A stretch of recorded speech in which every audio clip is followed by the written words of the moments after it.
दोस्तों, इंसान के जीवन में कर्म, भाग्य, बुद्धि, इन तीनों में से सबसे बड़ा कौन है?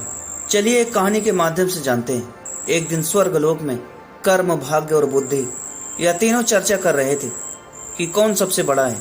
कुछ दिन बीत गए, लेकिन फिर भी यह तीनों इस बात का निर्णय नहीं कर पाए कि कौन बड़ा है। एक दिन नारद मुनि इन तीनों के पास से होकर गुजर रहे थे, तो उन्होंने देखा कि कर्म, भाग्य और बुद्धि आपस में किसी बात को लेकर झगड़ रहे थे। तो नारद मुनि तीनों के पास गए और पूछा, आप तीनों किस बात के लिए इतना झगड़ा कर रहे हो? तो कर्म, भाग्य और बुद्धि ने बोला, हे नारद मुनि, अब आप ही विचार कीजिए कि हम तीनों में से कौन महान है। नारद मुनि ने हंसते हुए कहा, ठीक है, इसके लिए आप तीनों को पृथ्वी लोक में जाना होगा और एक सप्ताह तक साधारण इंसान के रूप में रहना होगा। आप तीनों में से जिसके प्रभाव से उस इंसान का भला होगा, उसी को महान घोषित किया जाएगा। यह सुनकर तीनों पृथ्वी लोक जाने के लिए राजी हो गए।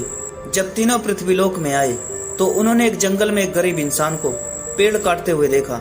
उन तीनों को लगा, यही सही इंसान है जिसके शरीर में प्रवेश करके हम अपनी महानता को सिद्ध कर सकते हैं। कर्म, भाग्य और बुद्धि आपस में बात करके यह निर्णय लिया कि वे एक सप्ताह तक इस इंसान के शरीर में रहेंगे और जिसके प्रभाव से इस इंसान का भला होगा, उसे ही महान माना जाएगा।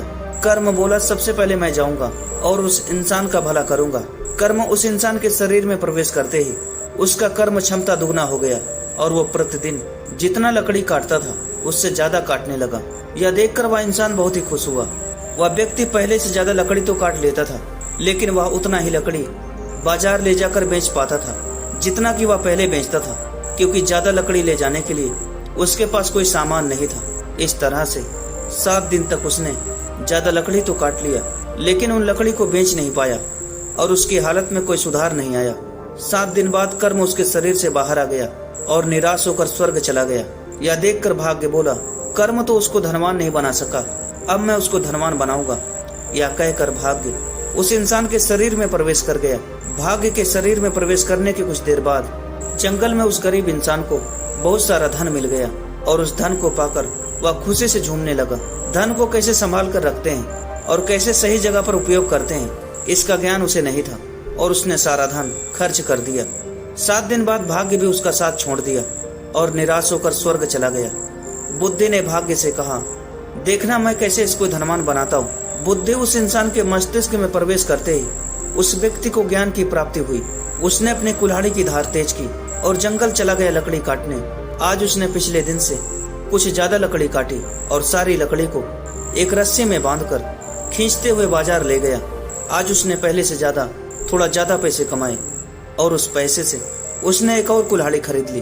अब उसके पास 2-2 कुल्हाड़ी थी और जब लकड़ी काटते काटते एक कुल्हाड़ी की धार खत्म हो जाती थी तो वह दूसरी कुल्हाड़ी इस्तेमाल करके लकड़ी काटता था।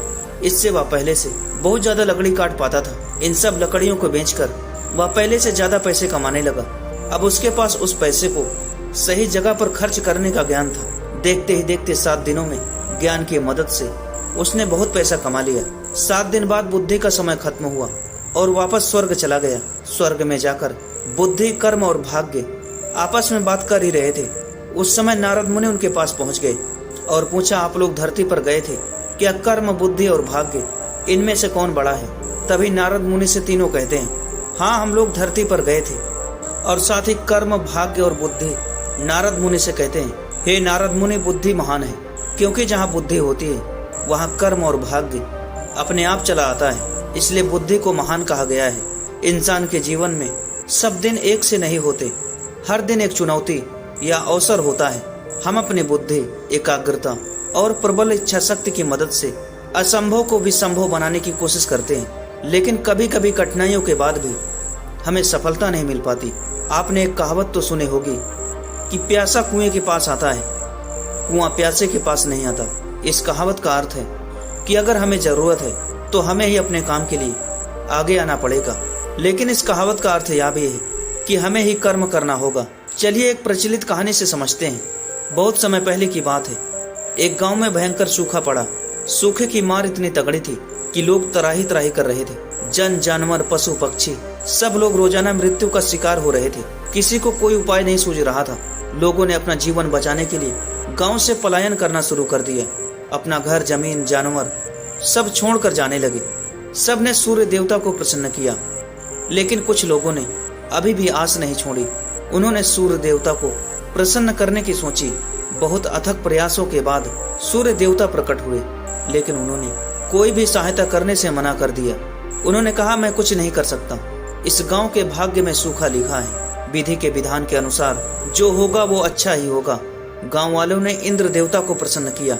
किसानों ने हार नहीं मानी और सोचा कि देवराज इंद्र को प्रसन्न किया जाए। दिन रात कड़ी धूप में यज्ञ अनुष्ठान किए गए। बड़ी ही मुश्किल से इंद्र देवता प्रसन्न हुए, लेकिन इंद्र देवता ने भी मना कर दिया कि मैं आप लोगों की कोई मदद नहीं कर सकता। मैं विधि के विधान के आगे मजबूर हूँ। इस गांव पर एक श्राप है कि 10 साल तक सूखा रहेगा और इस गांव के भाग्य में यही लिखा है। लेकिन मुझसे आपकी स्थिति देखी नहीं जा रही है। क्यों ना आप महादेव को प्रसन्न करें। अगर भगवान शंकर अपना डमरू बजा देंगे तो यह श्राप अपने आप हट जाएगा और तुरंत मैं घनघोर बारिश कर दूंगा। गांव के किसान हार मान चुके थे। उन्होंने मान लिया था कि अब कुछ नहीं होने वाला। सब लोगों ने पलायन करने की सोची, लेकिन सब में से एक किसान अपना हल फावड़ा आदि लेकर खेत की ओर चल पड़ा। गांव वाले बोले, अरे तू कहाँ जा रहा है? मेहनती किसान बोला, मैं रोज की तरह अपने खेत में काम करने जा रहा हूँ। गांव वाले बोले, रोज जा रहा था? सूखे में मरना है क्या? पता है कि जब कुछ नहीं होगा। अब तो स्वयं सूर्य देव इंद्रदेव भी कह गए हैं कि यह गांव शापित है। मेहनती किसान बोला, कुछ भी हो, मुझे अपना कर्म तो करना ही है। मैं किसान हूँ, यह मेरा कर्म है। यह नहीं करूँ तो क्या करूँ? इस बात पर गांव वाले किसान को पागल बोलकर चले गए। किसान हर दिन आता और अपना काम करके रूखा सूखा खाकर सो जाता। थोड़ा बहुत अपनी दिनचर्या के अनुसार पूजा पाठ भी करता था। ऐसा करते देख भगवान शंकर को विश्वास हो गया कि यह तो पागल नहीं है, फिर यह खेत पे करने क्या जाता है। एक दिन भगवान से रहा नहीं गया और वो एक ऋषि का रूप लेकर किसान के पास आए। महादेव ऋषि के रूप में आकर किसान से बोले, अरे किसान भाई, तुम क्या कर रहे हो? बंजर मिट्टी में मेहनत करके क्या फायदा? किसान कहता है, हे ऋषिवर, आपको सादर प्रणाम। आप सही कह रहे हैं, लेकिन मुझे यही काम आता है। मैं किसान हूँ। गांव पर 10 साल का श्राप है। मैं 10 साल तक सूखा रूखा खाकर, कम खाकर अपना जीवन व्यतीत कर लूंगा। लेकिन अगर मैंने 10 साल तक खेती नहीं करी और किसानी भूल गया तो मेरा क्या होगा? किसान की बात सुनकर भगवान शिव शंकर कैलाश वापस आ गए, लेकिन वह सोच में पड़ गए। गांव पे लगे श्राप के अनुसार 10 साल तक गांव में सूखा रहेगा और तब तक डमरू भी नहीं बजेगा। अगर मैं 10 साल के बाद डमरू बजाना भूल गया तो और देवों के देव ने डमरू बजा दिया। डमरू बजते ही पूरा गांव झमाझम बारिश से नहा उठा। श्राप हमेशा के लिए हट चुका था। गांव वाले अपनी खेती, अपने घर वापस आ चुके थे। आज कर्म की जीत हुई। लेकिन अगर गौर करें, सिर्फ निष्ठा मेहनत करना ही मनुष्य के बस में है। इसलिए भाग्य में क्या है, हमें भगवान के ऊपर छोड़ देना चाहिए। निरंतर अपना काम और भगवान की भक्ति में समय व्यतीत करना चाहिए। अक्सर युवा सोचता है कि बिना कुछ किए ही उसे वह सब कुछ मिल जाए जो वह चाहता है। इस पर लगातार बहस हो रही है कि भाग्य बड़ा है या कर्म। क्या कुंडली देखकर हम अपना कर्म करें, क्या ग्रह दिशा देखकर, या फैसला लें कि हमें कौन सा कदम उठाना चाहिए। अनंत काल से इस विषय पर बहस चली आ रही है कि कर्म महत्वपूर्ण है या भाग्य। जीवन में अगर आपको कुछ पाना है तो मेहनत तो करनी ही पड़ेगी। मंजिलें उन्हीं को मिलती है जो उसकी ओर कदम बढ़ाते हैं। महाभारत में जब अर्जुन ने कुरुक्षेत्र युद्ध में अपने स्वजनों को अपने सामने खड़ा पाया तो उनका शरीर निस्तेज हो गया, हाथों से धनुष छूट गया। प्राणहीन मनुष्य के सामने वह धरती पर गिर गया। तब भगवान श्री कृष्ण ने उसे गीता के कर्म का उपदेश दिया। भगवान श्री कृष्ण ने अर्जुन को कहा कि राज्य तुम्हारे भाग्य में है या नहीं है, या तो बाद में तय होगा। पहले तुम्हें युद्ध लड़ना पड़ेगा। तुम्हें अपना कर्म तो करना ही पड़ेगा, अर्थात स्वजनों के खिलाफ युद्ध लड़ना तो पड़ेगा। तुलसीदास ने भी रामचरितमानस में लिखा है कि कर्म प्रधान विश्व करी राखा, अर्थात युग तो कर्म का है। इसका अर्थ यह हुआ कि हम अपना कार्य करें, फल की चिंता बाद में करें। किसान जब खेत में बीज बोता है तो उसे पता नहीं होता कि बारिश होगी या नहीं होगी, जमीन में से बीज के अंकुर फूटेगा या नहीं फूटेगा, अगर पौधे आ भी गए तो उसमें फल आएंगे या नहीं आएंगे। लेकिन किसान बीज को जमीन पर बोता है और फल की चिंता ईश्वर पर छोड़ देता है। भाग्य का समर्थन करने वाले जो हमें सुख संपत्ति वैभव प्राप्त होता है वह भाग्य से होता है। जब 4 लोग एक समान बुद्धि और ज्ञान रखने वाले एक ही सामान्य कार्य करें और उनमें से सिर्फ 2 को ही सफलता मिले तो हम इसे क्या कहेंगे? दो लोगों के साथ भाग्य साथ नहीं था। ऐसा एक उदाहरण हम यहाँ दे सकते हैं। दो व्यक्ति एक साथ लॉटरी की टिकट खरीदते हैं। लॉटरी एक ही व्यक्ति की है। जब दोनों ने लॉटरी खरीदने का कर्म एक साथ किया तो फल अलग अलग क्यों? अंत में यही कहा जा सकता है कि भाग्य भी उन्हीं का साथ देता है जो कर्म करते हैं। खुरदरे पत्थर को चिकना बनाने के लिए उसे रोज घिसना पड़ेगा। ऐसे ही जिंदगी में समझें, हम जिस भी क्षेत्र में हो, जिस भी स्तर पर हो, हम अपना कर्म करते रहें, फल की चिंता किए बिना। जैसे परीक्षा देने वाले विद्यार्थी परीक्षा देने के बाद उसके परिणाम का इंतजार करते हैं। अंतहीन बहस है, भाग्य बड़ा या कर्म। इसके बारे में सबके पास अपने अपने तर्क हैं, लेकिन हर हाल में हमें सकारात्मक सोच के साथ साथ जीवन में कुछ उल्लेखनीय करने के लिए प्रेरणा लेनी चाहिए। दुनिया में अधिकतर लोग भाग्यवादी हैं। उनका विश्वास है कि भाग्य में होगा तो सब कुछ मिलेगा और नहीं होगा तो कुछ भी नहीं मिलेगा। जितना भाग्य में लिखा होगा उतना ही मिलेगा। दूसरी ओर यही भाग्यवादी लोग कहते हैं कि भविष्य भी भगवान के हाथों में होता है। ऐसी सोच निर्मित होने का कई कारण है। हम उन कारणों की चर्चा नहीं करेंगे। भाग्यवादी लोगों की सोच है, कहते हैं कि भाग्य में होगा तो खुद ब खुद ही मिल जाएगा, मेहनत करने से क्या होगा।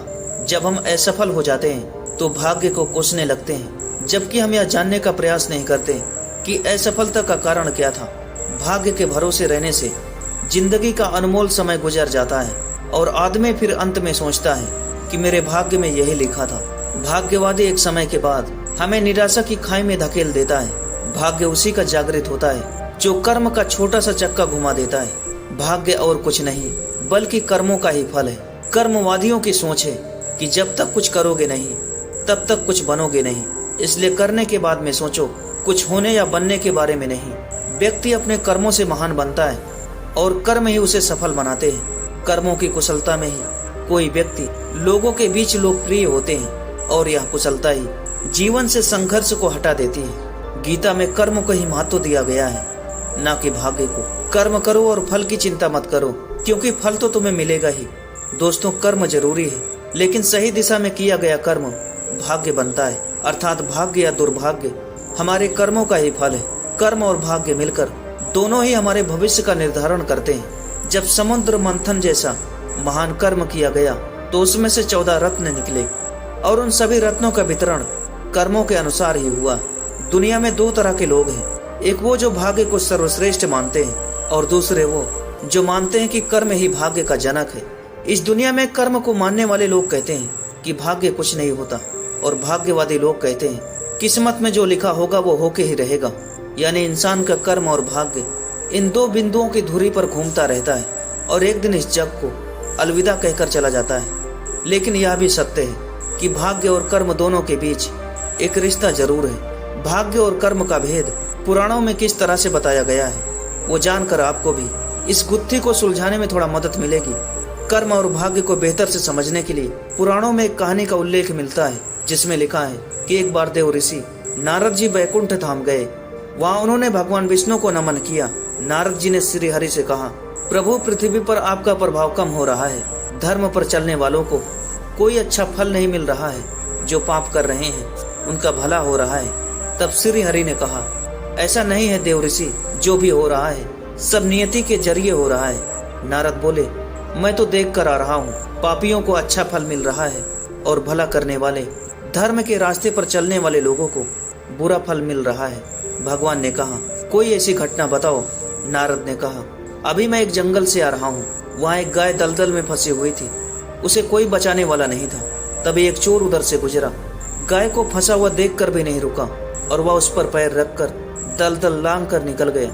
आगे जाकर चोर को सोने की मोहरों से भरी एक थैली मिली। थोड़ी देर बाद वहाँ से एक वृद्ध साधु गुजरा।